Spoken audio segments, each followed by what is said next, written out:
Targets for removals, when were they set? We don't have targets for removals. But you did. I don't know what are you referring to? We've just heard from the previous evidence that the Home Office and there are regional targets for net removals.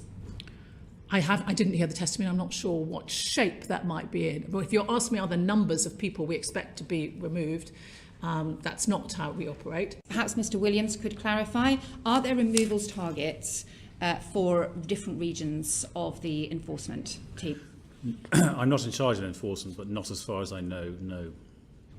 Okay, so we've just had very clear evidence. So I think we're going to need to clear this up pretty quickly, because if there are removals targets in the Home Office and the two people who are supposedly in charge don't know about them, then that feels pretty serious and feels like a kind of lack of grip anywhere in the system. The immigration arm of the Home Office has been using local targets for internal performance management. These were not published targets against which performance was assessed.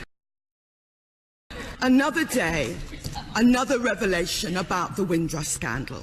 Yesterday, giving evidence to the Commons Home Affairs Select Committee, the Home Secretary said in terms, we don't have targets for removals. But the General Secretary of the Immigration Service Union told the committee earlier that there was a net removals target that enforcement teams had to meet, and they're aiming to remove a certain number of individuals in any given month. The General Secretary later confirmed that the target this month was 8,337, with targets on posters in regional centres. When Lord Carrington resigned over the Falklands, he said it was a matter of honour. Isn't it time that the Home Secretary considered her honour and resigned? I do take serious my responsibility, but I do think that I am the person who can put it right.